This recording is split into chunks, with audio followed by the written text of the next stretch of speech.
Okay, so before I get into the women's Royal Rumble match, I did want to kind of look at the situation surrounding the Royal Rumble and surrounding um, just the presentation. So we knew that they took about 30 days, 35 days to build this sports arena, which was supposed to hold, I think, 25,000 fans. And by the looks of it, it didn't seem like they were able to capitalize and sell out the arena. Now, there were reports going around that I had read that said that the tickets were apparently being sold on a black market, uh, and the price for the tickets were significantly higher than what they originally would be. But there was some issue with the way that they're being sold on the actual event website. So, like the numbers, they were they went up from like $20 a ticket, and this is U.S. money we're talking about, right? And it's different for Saudi Arabia, their currency, but it's basically it went from 20 around 20 U.S. dollars, and it jumped up to around 270 per ticket, and that's the most expensive one. So that I mean, if we I mean, as uh, Americans, you look at it and say, well, 270, if I can get a front row ticket for 270, then that'd be a field day. But of course, because of the currency and because of the way that the Royal Rumble was put together here, and also the way the tickets were being sold, it just a lot of fans chose not to purchase them or couldn't purchase them. Now, you look at the crowd itself. I mean,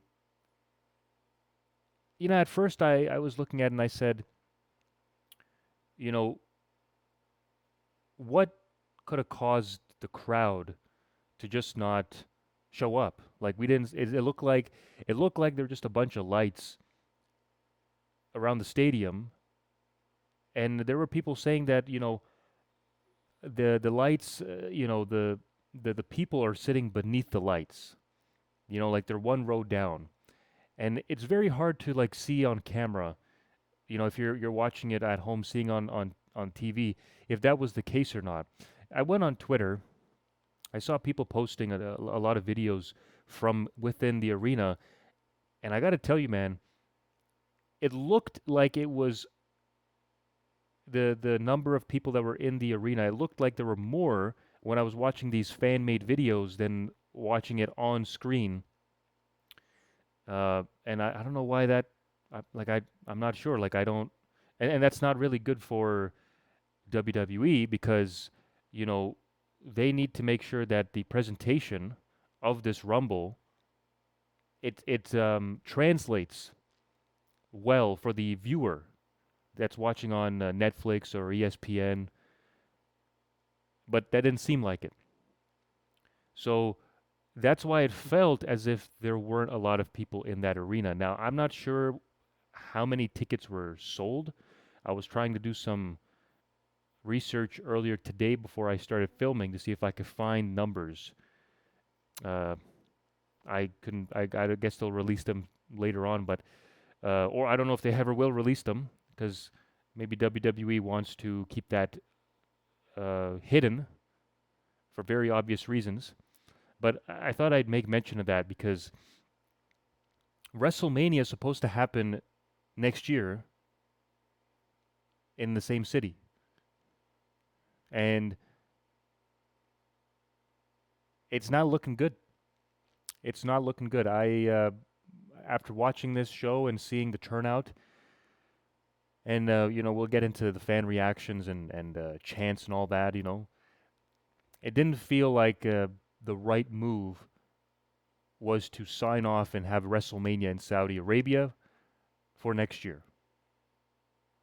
So that's my thoughts on the actual presentation of the Rumble, and I was a little bit disappointed in that. I was thinking like, when I saw the stadium, first of all, the set looked amazing. I mean, they put like the set, they put a lot of effort into the set, Um, and it felt like it was WrestleMania worthy. It's just the way that it came off on television, or I should say, watching it on Netflix. It didn't feel like this was truly the best Royal Rumble that they could have given us.